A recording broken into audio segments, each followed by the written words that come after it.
I always pictured my golden years as quiet days, just sipping tea, tending my garden, soaking up the sun. Never in a million years did I imagine a storm brewing right inside my own home. It really goes to show, you're never safe from a thief when they're in your own house. Especially when it's someone you'd never, ever suspect. My name is Eleanor, and I'm 72 years old. Before I retired, I taught second grade. Teaching little kids, you need a whole lot of patience and a big heart. I guess you could say my whole life revolved around those little munchkins. 5 years ago, my husband, Jack, passed away, and suddenly the house felt so empty. I honestly thought my world was falling apart back then. We'd been together since we were kids. He was my anchor. But you have to keep moving forward, right? The Arizona sunshine truly is something else. So warm. It just melts away any chill in your heart. I live in a small house in the suburbs. It's not huge, but it has a little yard in the front and back, just enough space for me to mess around with my flowers and plants.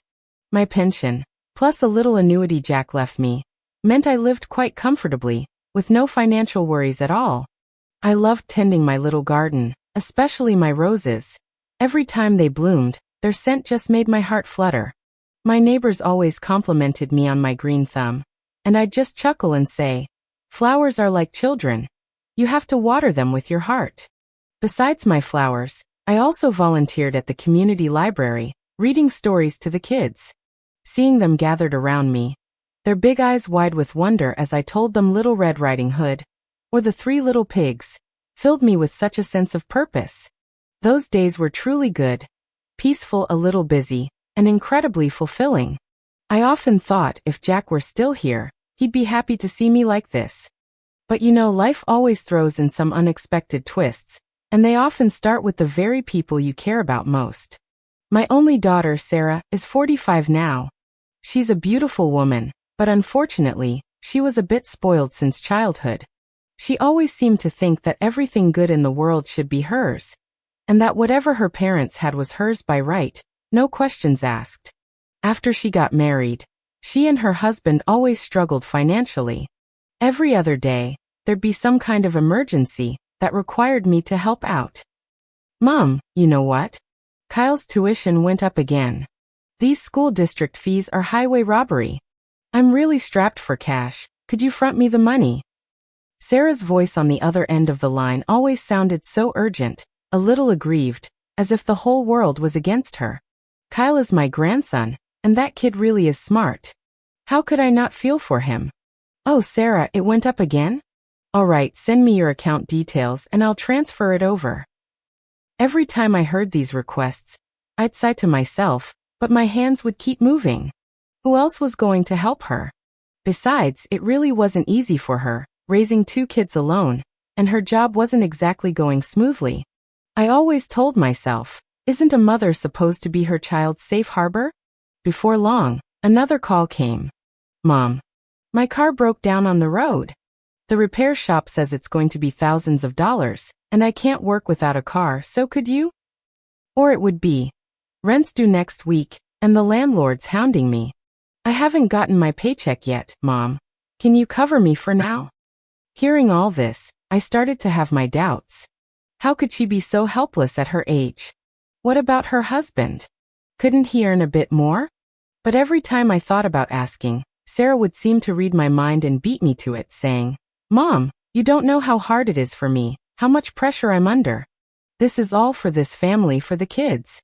As soon as I heard "for the kids," my heart would melt. Which mother doesn't want her child to do well? I always thought she'd get it together eventually. Maybe it was just bad luck. Or maybe she just needed a little more time.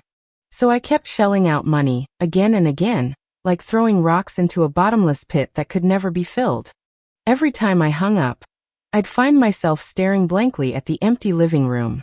It wasn't that I wasn't tired, but then I'd think of Sarah, so overwhelmed and frantic, and I'd just think, oh well, what else is a mother for? Anyway, the money was just sitting there. If it could help my daughter, it was worth it. Last autumn, I took a tumble. Nothing serious, just a misstep that twisted my ankle. I was in the garden, pruning my roses, and oof, the pain shot right up to my head. I sat on the ground for a good while before I could even move. When Sarah found out, she came over pretty quickly. She helped me up, rubbing and kneading my ankle, all the while muttering, "Oh Mom, you're so old. How can you still be so clumsy? What if something serious happened? What if I was away on a business trip and something happened to you? Who would take care of you?" Her tone sounded caring, but it also carried a hint of blame. My ankle hurt so much then, I couldn't even bother to argue with her. But deep down, I felt a little touched thinking, this child, she's reliable when it counts. A couple of days later, Sarah came back, carrying a stack of documents. She sat beside me, took my hand, and spoke in a particularly gentle tone, with a seriousness I didn't usually hear from her. "Mom, I've been thinking, you live alone and handling all the bills and everything. What if something really happened one day? It would be so inconvenient." She paused, glancing at the papers. "I've looked into it, and how about this? You give me full power of attorney over your finances. That way, I can manage all your bills and investments for you. You can just relax and enjoy your life, without a single worry." Listening to her, I felt a warmth in my heart. The fact that she was willing to worry about me showed she still loved me. My biggest flaw, you see, is that I'm far too trusting of my own family, especially my own flesh and blood daughter. "Oh no, that's too much trouble, Sarah," I said, though secretly, I was a little pleased, thinking my daughter had grown up and become sensible. "No trouble at all. Not one bit." Sarah's voice immediately went up several octaves, sounding incredibly sincere. "You're my mom. If I don't worry about you, who will?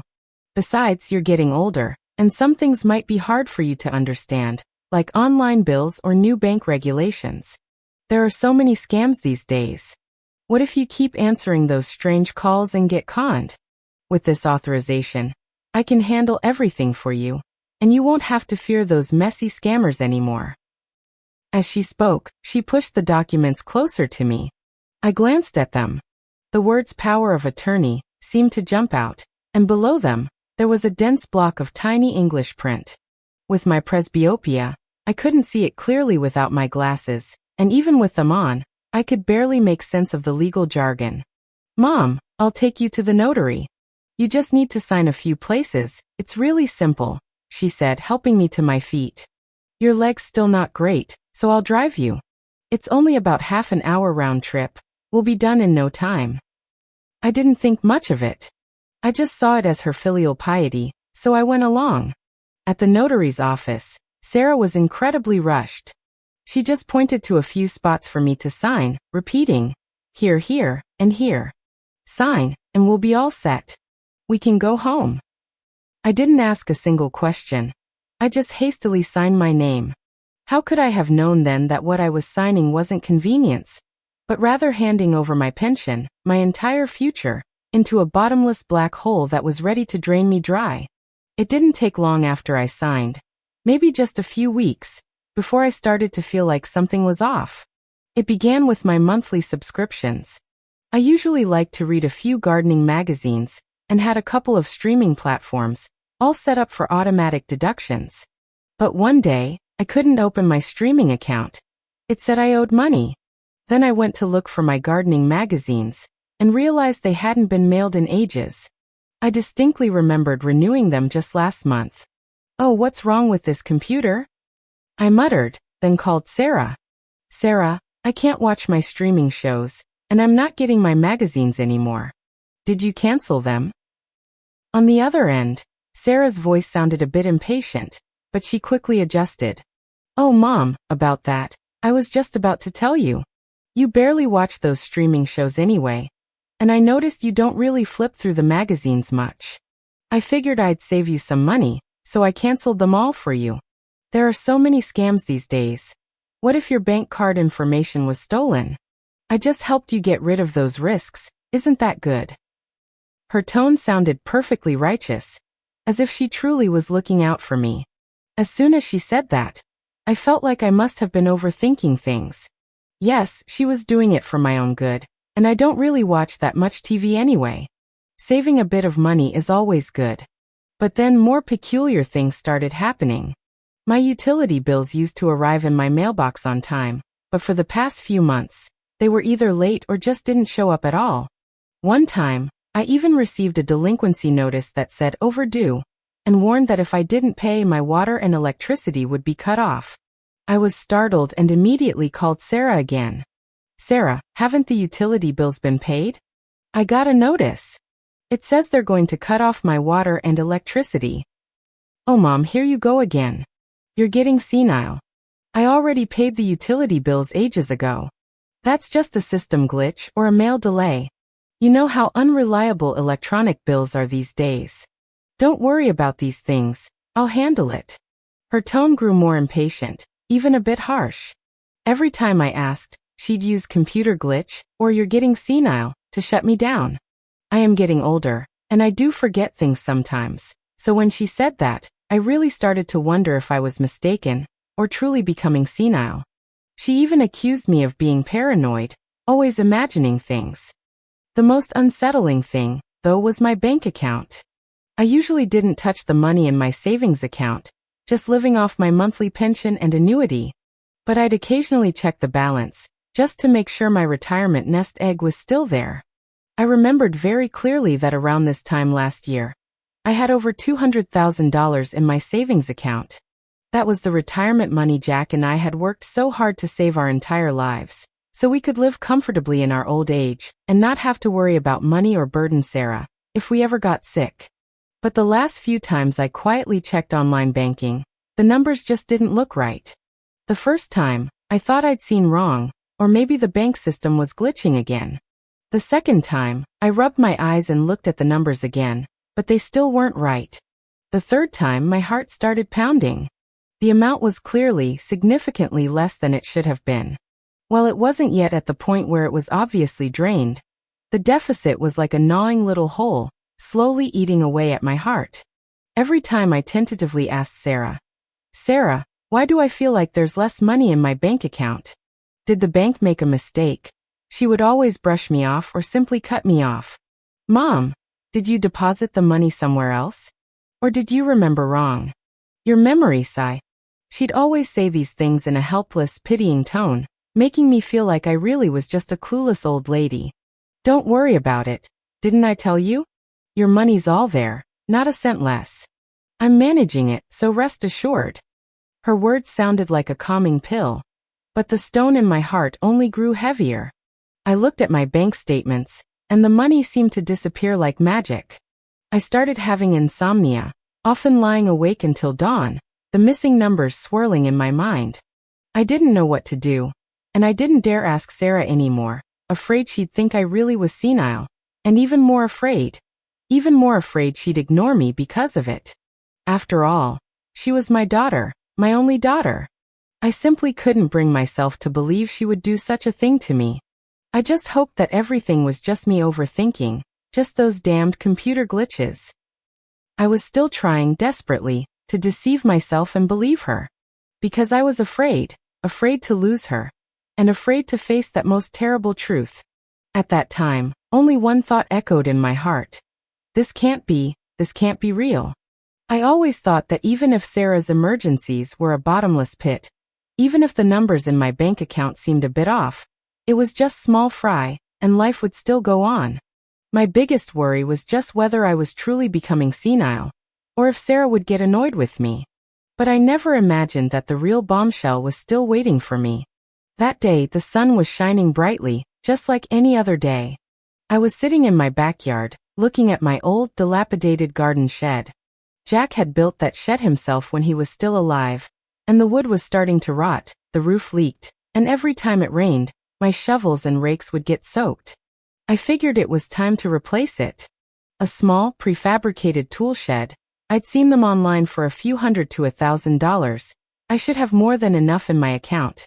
I've always been pretty frugal with my money, especially after Jack passed. I'd tried to stretch every penny. Buying a new shed felt like a small reward for myself. I purposely put on a clean shirt, one I'd usually wear when going out, combed my hair neatly, grabbed my little handbag, and headed to my usual bank. There weren't many people inside, so I walked straight to the familiar teller's counter. The teller was a young man with a sweet smile. "Hello, Ms. Eleanor. How can I help you today?" "Hello there, young man. I'd like to withdraw some money from my savings account, about $1,500, please. I want to buy a new garden shed, I said, smiling, already picturing how neat my garden would look once the new shed was in place. The young man nodded, took my bank card, and typed a few things into his computer. I stood there, feeling quite cheerful, even humming a little tune. But after a moment, I noticed his smile freeze, and his brows furrowed. "Miss Eleanor," he hesitated, then looked up at me, his eyes filled with a strange mix of pity and confusion. Your savings account, it has insufficient funds." Insufficient funds? I froze, my heart plummeting, as if something heavy had just struck me. How can that be? Did you make a mistake? I remember I should have over $200,000 in there. As soon as I spoke, my voice trembled. $200,000. That was the retirement money Jack and I had painstakingly saved our entire lives. It was the money we'd set aside to live comfortably in our old age, and to ensure we wouldn't burden Sarah if we ever got sick. The young man looked down at his screen again, then gently shook his head. "Ms. Eleanor, my screen shows that your account only has less than $100 left." What? My mind buzzed, my vision blurred, and a wave of dizziness washed over me. $100? How could that be? I gripped the edge of the counter tightly, afraid I would collapse. My heart pounded like a drum, thump thump thump, making my eardrums ache. You look again, are you sure you didn't make a mistake? Is the system glitching?" I pleaded, my voice cracking. I tried hard to remain calm, but my palms were slick with cold sweat. The young man checked one more time, then looked at me helplessly. "Ms. Eleanor, this is the number displayed here. If you don't believe me, I can print out a copy of your recent transaction history for you." He handed me the paper. My hands trembled as I took it. My reading glasses had slipped to the tip of my nose. I quickly pushed them up and then read, word by word. Those numbers, those dates, were like sharp knives cutting into my heart one by one. Large transfers, each recipient listed as Sarah Smith. That was Sarah's account name. And there were others, transferred to various companies I didn't even recognize.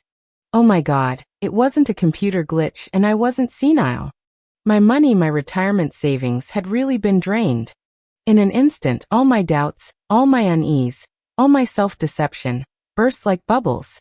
In their place, an overwhelming coldness and despair washed over me. I felt like my entire world was crumbling before my eyes. I don't know how I stumbled out of the bank. My legs felt heavy as lead, each step like walking on cotton. The sun was still shining brightly, but I felt cold all over. My hands trembling, I pulled out my phone and dialed Sarah's number. My fingertips were numb, and my heart was pounding like a trapped rabbit. The phone rang a few times, and then Sarah answered, her voice sounding lazy and a little impatient. "Hello? Mom, what is it?" "I'm busy." "Sarah." My voice was almost a scream, filled with a fury and despair I'd never known before. "You tell me. What's going on with my bank account? Where's my money? Where's my $200,000 in retirement savings?" There was a moment of silence on the other end. Then I heard Sarah take a deep breath, and her tone immediately became evasive. Mom, what are you talking about? What money? I don't understand." She was still playing dumb, still trying to get away with it. "Don't you dare play dumb with me. I just got back from the bank. My account has less than $100 left. Where's the $200,000? You tell me, did you take it? Was it you?" My voice was choked with tears, my vision blurred. I felt like my heart was about to burst out of my chest. "Oh, Mom, what's wrong with you?" Sarah's voice suddenly became hysterical, filled with an indignant rage, as if I were the criminal. "Are you getting senile? Are you having paranoid delusions? When have I ever taken your money? You're utterly ungrateful. I've worried myself sick and worked myself to the bone for you, and now you're turning around and accusing me." Her words were like knives, stabbing fiercely into my heart. Ungrateful? Paranoid delusions? I had poured my heart and soul into her, and now I was ungrateful? Ungrateful? Sarah, that was my retirement money. That was the hard-earned savings your father, and I put aside our entire lives. You tell me, where did you put it? Tell me. I was practically screaming, my anger now overriding my grief. Stop yelling. Do you know you sound like a lunatic right now? Sarah's voice got even louder, with a sharp, cutting edge I'd never heard before. Fine. Since you insist on asking, I'll tell you. All that money, I used it for your future medical care and investments. Did you think you wouldn't need money when you got old? Did you think your health would always be fine? I made investments for you, trying to make your money grow, and what happened?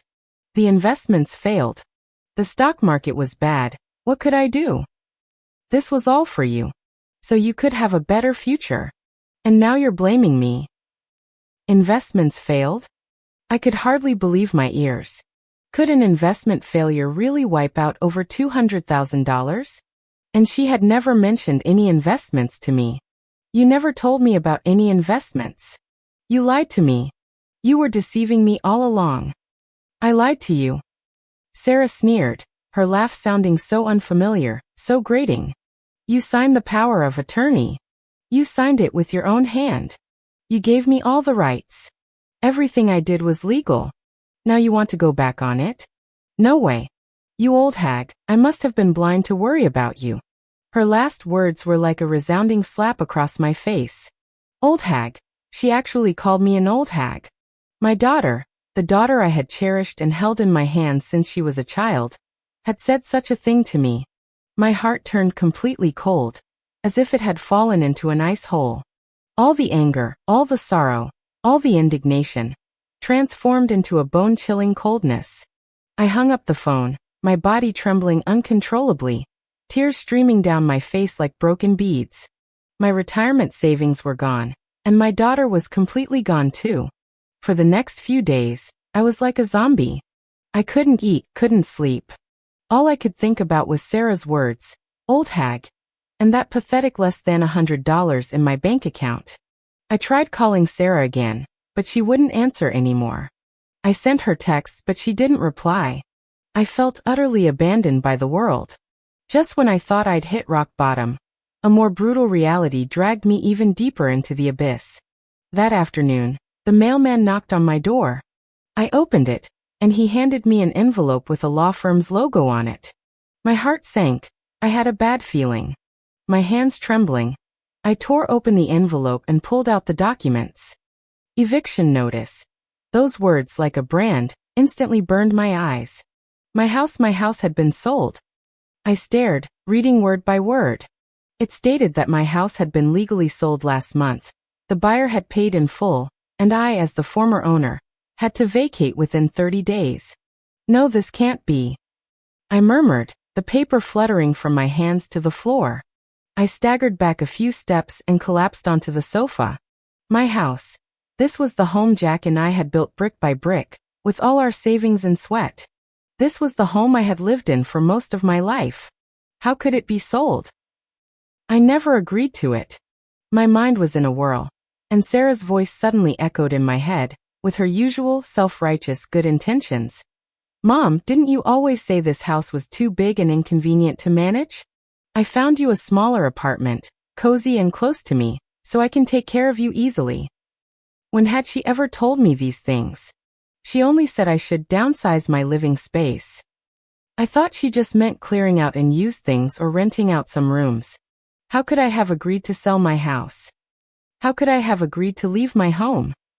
I snatched up my phone and dialed Sarah's number again. This time she actually answered. Sarah. You tell me. What's going on with my house? I received an eviction notice. Did you sell my house? I was practically roaring, my voice hoarse beyond recognition. Oh, Mom. You're overreacting, aren't you? Sarah's voice sounded impatient, but also carried a hint of barely concealed triumph. Didn't I tell you? You're old. It's so inconvenient living in such a big house. I found you a small apartment, it's really nice, and it's close to me, so it'll be much easier for me to take care of you. Didn't you agree to downsize your living space?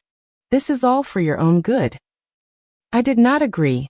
I never agreed to sell my house. Sarah, what do you take me for? Do you think I'm an idiot? I felt my heart bleeding, my tears had dried up, leaving only endless emptiness and despair. You're just senile. You forgot. You told me yourself. This is all for you. What good is it to regret it now? The house is already sold. The contracts are signed. You're no point in making a fuss anymore. Sarah's voice grew colder and more impatient, and then she just hung up.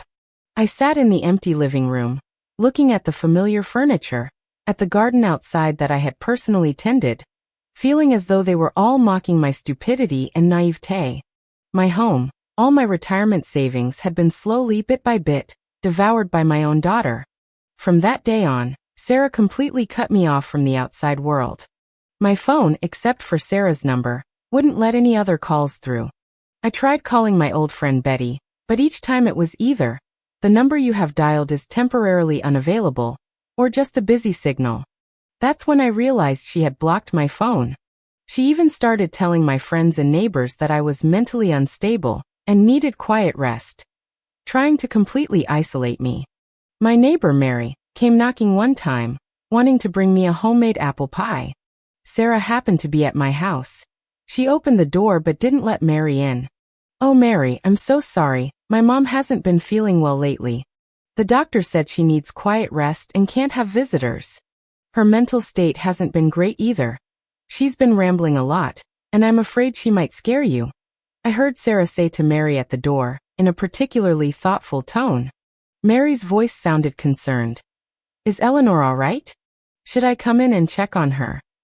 No, it's fine. I can take good care of her. Thank you for your kindness. I'll take the apple pie for her," Sarah said, then closed the door. I sat inside, listening to all this, and tears streamed silently down my face. What did she take me for? A lunatic? A patient who needed to be locked away? She wanted me to lose all my friends, all my support, to become a truly isolated old woman. I felt an unprecedented despair, a despair that was like a huge net, trapping me tightly, leaving me unable to move. I had been drained of all my money, lost my only home, and even my friends, my social connections, were being slowly stripped away by her. I was completely isolated. I lay in bed, staring at the ceiling, feeling like an old woman abandoned on a deserted island, helpless and with a dark future ahead. I didn't know what else I could do, or where else I could go. My daughter, she had personally pushed me into the abyss. I was completely isolated by Sarah, and the feeling was like being peeled alive from the world. I couldn't make calls, couldn't see friends, and even my neighbors were dismissed by Sarah with a few words. Every day, I wandered around the house like a ghost, my mind filled with Sarah's old hag and that eviction notice. I even started to wonder if I was truly going crazy, if I had really misremembered, really sold the house, really agreed to things I had no memory of. Despair washed over me like a tide. I felt like I was drowning. But people, always have some primal instinct for survival. Even when pushed to the brink, there's still a faint spark of hope flickering deep inside. I remembered Sarah had blocked my cell phone. No one's calls could get through except hers. But my old landline was still there. She might have forgotten about that. I hardly ever used it, but now, it became my only hope. My hands trembling, I dialed Betty's number. Betty had been my friend for decades. We volunteered together at the community library, and she used to be a legal secretary, so she was incredibly sharp and meticulous. The phone rang for a long time, and my heart was in my throat, terrified she wouldn't be home, or that Sarah had pulled another trick. Just when I was about to give up, Betty's familiar voice came through. "Hello? Eleanor? Is that you? Oh my goodness, you finally called me. I've tried calling you dozens of times and couldn't get through. Sarah said you weren't feeling well. I've been so worried about you." Hearing Betty's voice, all the pent-up frustration and fear from days of silence burst out. I couldn't say much. Tears just poured down my face. Betty, something's happened to me." My voice was choked with sobs, broken and incoherent. As soon as Betty heard my voice, she immediately became alert. She knew me. She knew I wasn't someone who cried easily. "Eleanor, don't rush, take your time. Where are you right now? Are you okay? Is Sarah there with you?" She asked quickly, but her tone was calm, like a sedative, which helped me compose myself a little. I'm home. Sarah's not here. My money's gone. My house was sold too. I struggled to control my emotions and managed to get out the most crucial information. On the other end, Betty was silent for a few seconds, then her voice grew serious. What? Eleanor, say that again. Your money's gone? Your house was sold? What on earth happened? I haltingly told her about the bank situation and the eviction notice. I could feel Betty listening very intently. She didn't interrupt me, only occasionally murmuring, or ah. Eleanor, don't be afraid, I'm coming over right now, Betty finally said, her voice as firm as a rock. Whatever you do, don't hang up. I'm leaving now.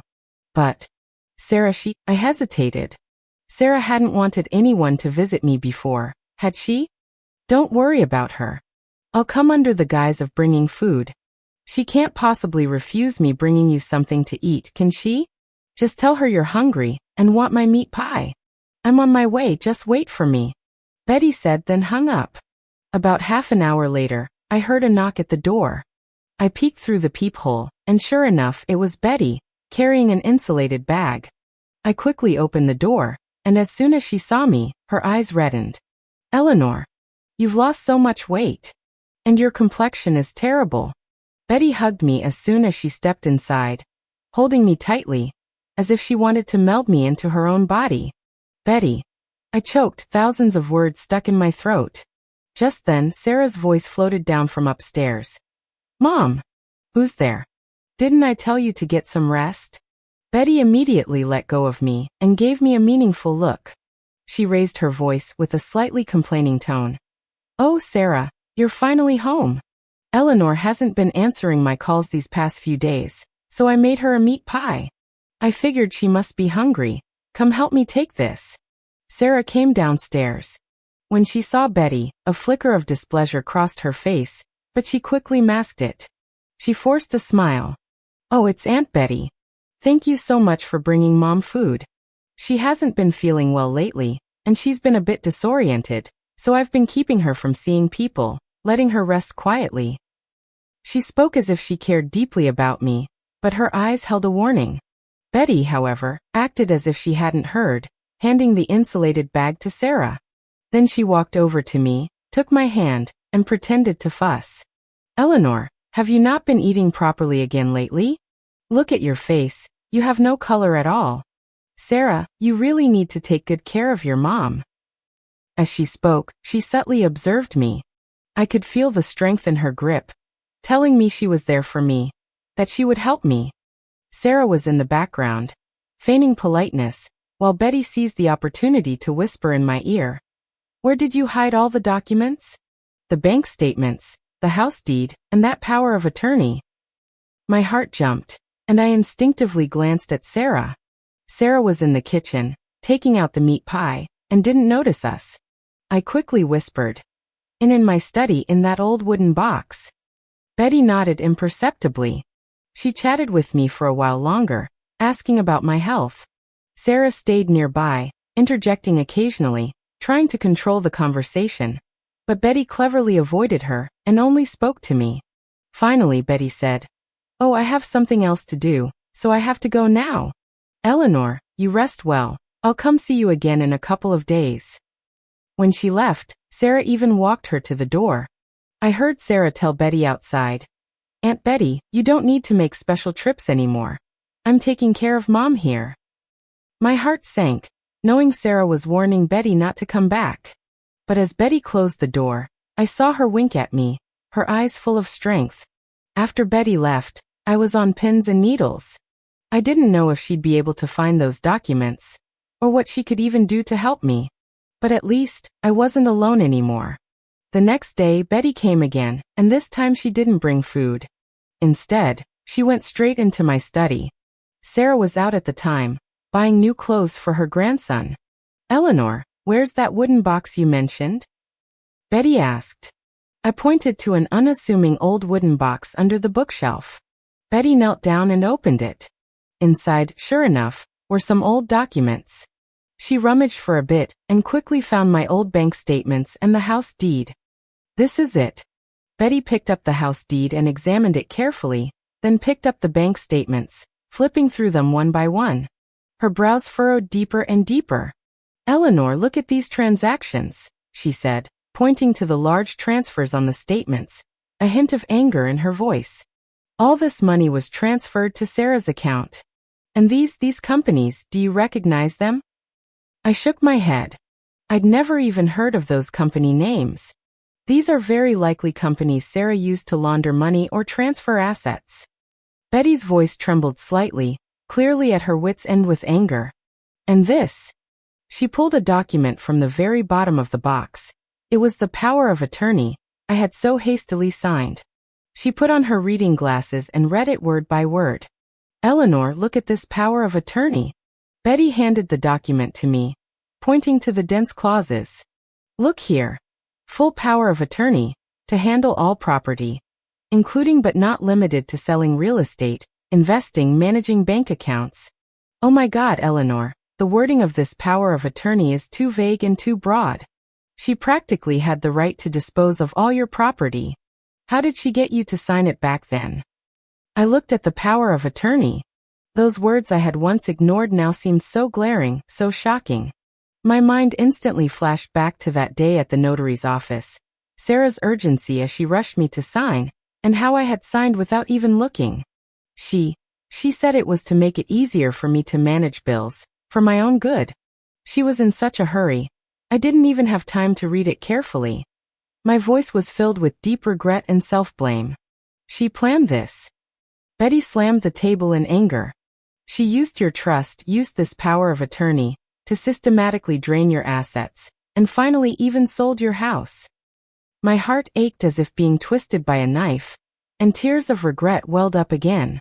How could I have been so foolish, so easily trusting? How could I have personally handed my future over to a person like that? "Stop crying, Eleanor." Betty's voice, though stern, carried more concern. "Now is not the time to cry. We need to figure this out. These pieces of evidence are enough for us to seek legal aid." Betty, being a former legal secretary, knew exactly who to call. She immediately picked up the phone and dialed a number. "Hello, Mr. Harrison? This is Betty Jones. I have an urgent case here. My friend has been defrauded by her own daughter.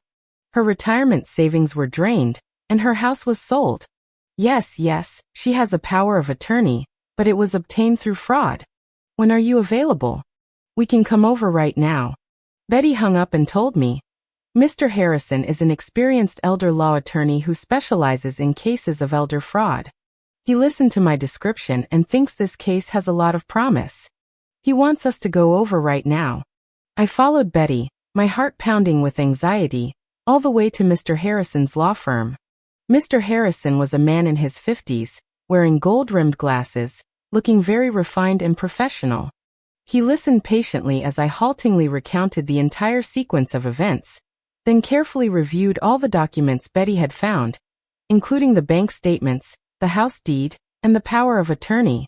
The more he looked, the more serious his expression became. Finally, he took off his glasses, rubbed his temples, and then looked up at me, saying calmly but firmly, "Ms. Eleanor, I regret to tell you that your fears are correct.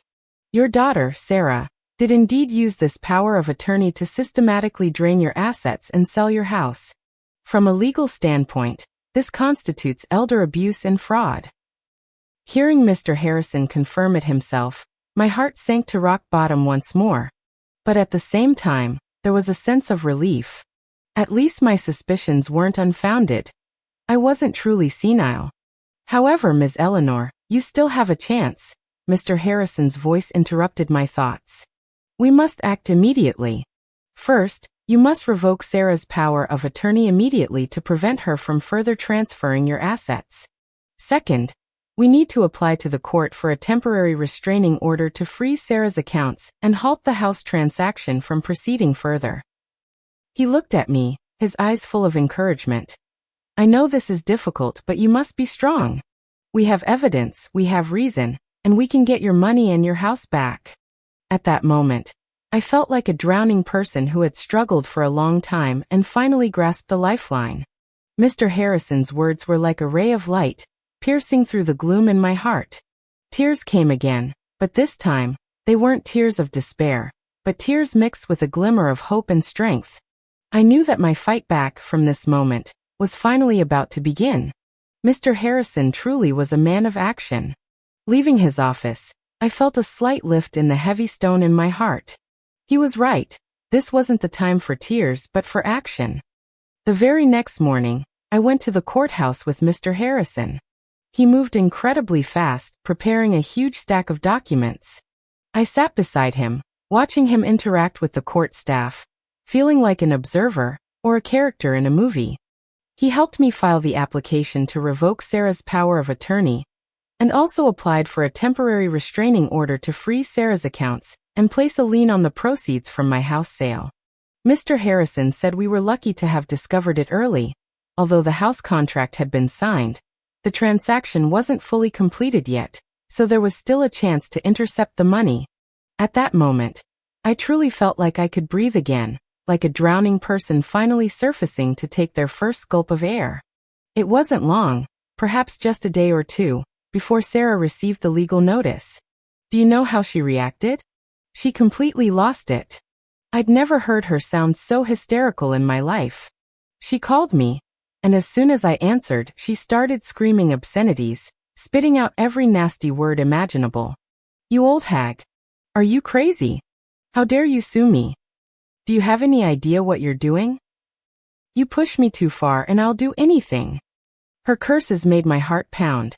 I gripped the phone tightly, my hand trembling. She even threatened me, saying she'd make me regret it, make my life a living hell. "Do you think suing me will get your money back? Dream on. That money's long gone. You won't get anything. Just you wait, I'll make sure you have nothing." I was so scared I wanted to hang up, but then I remembered Mr. Harrison's instructions. He had told me beforehand that Sarah might react this way, and that I absolutely had to record her calls, as it would be important evidence. I quickly turned on my phone's recording function. Though my hand was shaking badly, I tried to stay clear-headed. I didn't say much, just listened to her screaming, cursing, and threatening on the other end. Her voice was so sharp, so grating, she sounded like a complete stranger. Hearing her vicious words, my heart turned completely cold. This wasn't my daughter, this was a demon. After recording, I felt utterly drained, collapsing onto the sofa, tears flowing again. This wasn't my daughter, this was a monster. Soon the case moved to the courtroom. I never in my life thought I'd be in court, facing my own daughter. That day, I wore the clothes Betty helped me pick out, trying to look as composed as possible. But as soon as I walked into the courtroom and saw Sarah sitting at the defense table, my heart sank. She looked quite haggard too, but her eyes held a mix of resentment and cunning. The trial began. Mr. Harrison first presented our case to the judge, and then it was my turn to take the stand. I sat in the witness box, facing the judge, facing Sarah, and all those people I didn't know, feeling incredibly nervous. My voice trembled a little, but Mr. Harrison was very patient with his questions. He guided me, allowing me to recount the entire sequence of events, from Sarah's first request for money, to the signing of the power of attorney, and then to discovering my money was drained and my house sold, detailing everything. I tried hard to keep my thoughts clear, not missing any detail. I looked at Sarah. She sat there, her face alternating between pale and flushed, occasionally rolling her eyes at me. Sarah's lawyer, a sharp-looking woman, began her cross-examination. She tried to portray me as a mentally unstable elderly woman, someone forgetful, suspicious, even suffering from paranoid delusions. "Ms. Eleanor, are you certain you were fully lucid at the time?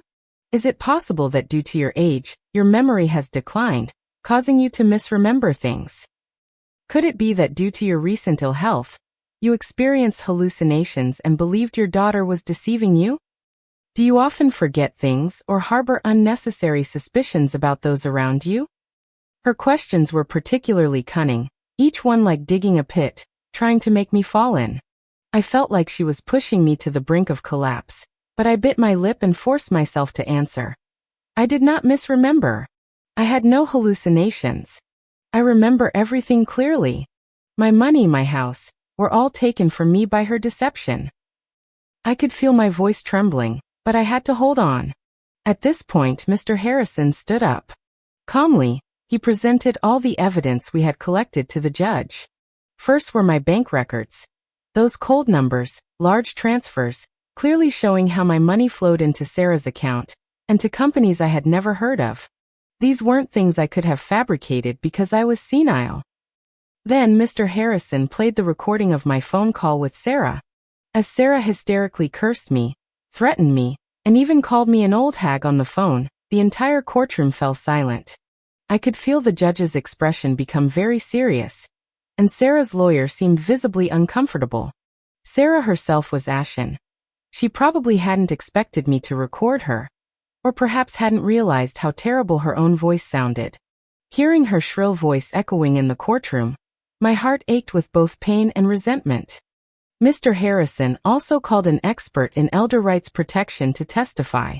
This expert explained common patterns of elder abuse to the court, as well as the psychological vulnerability and susceptibility to manipulation that older adults often experience when faced with deception from close family members. She specifically mentioned that many seniors, out of fear of losing familial affection, choose to endure or even deny the abuse. Her testimony provided a professional context and explanation for my ordeal, helping the judge better understand why I had gradually fallen into Sarah's trap. What touched me most was that my neighbor Mary also testified. Mary is a kind old lady. She wore a dress she usually wore to church and looked a bit nervous, but her eyes were firm. She told the judge that even before my fall, Sarah had often told her that I was forgetful and needed care, and that I was having some mental issues, always misplacing things. Sarah often told me that Aunt Eleanor lived alone and she was very worried about her, saying Aunt Eleanor was always misplacing things lately, sometimes even forgetting what she had said. Mary's voice, though a bit shaky, was very clear. She also said that Aunt Eleanor was getting old and needed someone to manage her finances, otherwise she could easily be scammed. Mary's testimony was like a key that unlocked Sarah's true nature. It showed that Sarah's actions weren't impulsive, nor were they merely failed investments. She had been laying the groundwork for her plan from the very beginning, deliberately spreading rumors to pave the way for her subsequent fraudulent behavior.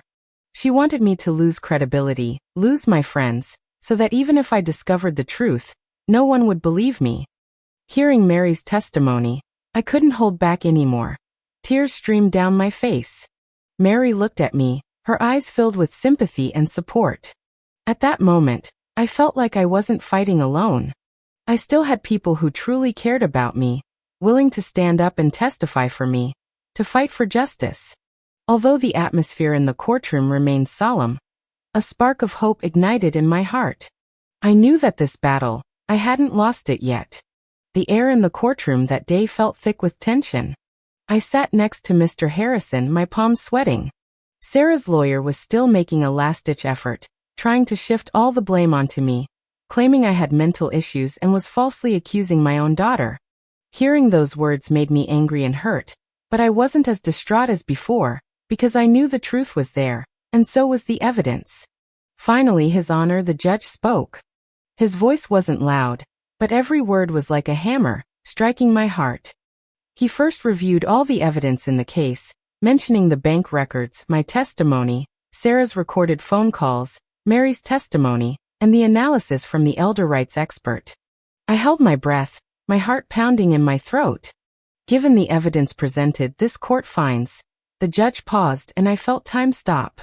The defendant, Sarah Smith, utilized her mother Eleanor Jones's trust and the power of attorney she obtained to illegally embezzle her property and unauthorizedly sell her real estate. This conduct constitutes elder fraud and abuse. Hearing that, my mind buzzed, followed by a huge wave of relief. I won. I really won. Tears immediately welled up, blurring my vision. I secretly glanced at Mr. Harrison, and he nodded at me, his eyes full of encouragement. The judge continued to pronounce the verdict. This court rules that the sales contract for Ms. Eleanor Jones's house is null and void, and the property title is to be returned to Ms. Eleanor Jones. Furthermore, Sarah Smith must fully reimburse all stolen funds and pay corresponding damages for emotional distress and legal fees. Given the malicious nature of Sarah Smith's actions, this court issues a permanent restraining order against her, prohibiting her from approaching Ms. Eleanor Jones and from interfering with Ms. Eleanor Jones's life and finances in any form. Additionally, this case will be transferred to the Criminal Investigation Department, and Sarah Smith will face criminal charges for elder abuse and fraud. Every word from the judge was like heavenly music, and like a sharp sword, cutting through all the chains that bound me. I looked at Sarah. She was completely stunned, her face ashen, her mouth agape, but no sound came out. Then she suddenly stood up, pointing at me, muttering angrily as if to say something, but she was quickly restrained by the court security personnel. Her lawyer also looked helpless, quietly urging her to calm down. At that moment, I felt no triumph, only a deep sorrow. My daughter, to have fallen to this point. After the trial, Mr. Harrison patted my shoulder and told me this was just the first step, but the most important one. Subsequently, Sarah was indeed transferred to the Criminal Investigation Department. I knew it was painful for me. After all, she was my own daughter. But I also knew she had to pay the price for her actions. The criminal case proceedings were longer and more complex than the civil case. I didn't need to appear in court every time, but Mr. Harrison regularly updated me on the progress. I heard that Sarah was uncooperative throughout the investigation, trying to argue and shift blame onto others. But the evidence was conclusive, coupled with the previous civil court ruling, leaving her no chance of escape. Months later, I received the news. Sarah had been sentenced. How long she was sentenced for, I didn't ask in detail, nor did I want to know. I only knew that she would spend some time in prison, atoning for her crimes. This outcome, though painful, was also a release. Sarah's reputation was completely ruined. Before, she always loved to flaunt her happy life and how filial she was on social media. Now, all those things became a joke. Her friends, those she had once used, stayed far away from her. What pained me most was that her children, my grandson and granddaughter, also felt ashamed because of her actions. I heard they rarely visited her, and even at school, they would be pointed at by classmates because of their mother. Sarah once cherished her children so much, but now, she had personally destroyed their image in others' eyes and ruined her relationship with them. She lost all her ill-gotten gains, and even what she originally owned was recovered by law to compensate me for my losses. She truly had nothing left. After the judgment became effective, Mr. Harrison helped me handle all subsequent matters. My house, the home Jack and I had built together, truly returned to my name. When I held the house deed again, tears streamed down my face. This was more than just a house. It was my roots, my memories, the culmination of Jack's and my life's work. I could finally return home with peace of mind. Mr. Harrison also advised me to set up a trust fund for my assets to prevent similar incidents from happening again. He said that professional financial institutions and lawyers would manage my money, ensuring its safety, so no one could access it indiscriminately. I followed his advice and put all my money into the trust fund. Now my pension and annuity are regularly deposited into my everyday account, while most of my savings are managed by professionals. I no longer have to worry about them disappearing into thin air. This gave me an unprecedented sense of security. The feeling of regaining control over my life was truly wonderful. I moved back into my home. When I pushed open the door and once again smelled the familiar scent of wood and flowers, I felt like I had woken up from a long nightmare. My garden, though neglected by Sarah and somewhat overgrown, still had its roses blooming diligently in the sunlight. I decided to meticulously tend to my garden again, just as I was meticulously tending to my life. My friends, especially Betty and Mary, came to visit me at home. They brought flowers and food, and we sat in the backyard, drinking tea and chatting, just like old times. I told them everything that had happened, and they were all heartbroken for me, but also proud that I had been brave enough to stand up for myself. I was no longer isolated. I had reconnected with those who truly cared for and loved me. Our relationships, because of this ordeal, had become even stronger. Now, in addition to continuing my volunteer work at the community library, I've taken on a new job. I've started actively participating in public service activities for elder rights protection. I joined a local elder legal aid organization and regularly share my story with seniors who might be facing similar difficulties. I tell them not to be afraid, not to be ashamed, but to bravely stand up and protect their rights. My experience, like a lamp, illuminates the darkness in their hearts. When I see those seniors' eyes light up with renewed hope after hearing my story, I feel incredibly fulfilled. My life endured a storm that nearly destroyed me. But now, I've risen again, stronger than before. I've learned not to trust blindly, and I've learned to protect myself. Although I lost my daughter, I also found myself, regained my dignity, and rediscovered the love and warmth that truly belonged to me. My golden years haven't been as peaceful as I initially imagined, but in an unexpected way, they've become far more meaningful. I believe the future will only get better. I will use the rest of my life to help more people like me, to prevent them from repeating my mistakes. This is me, Eleanor, a woman who rose from the ruins and bloomed anew.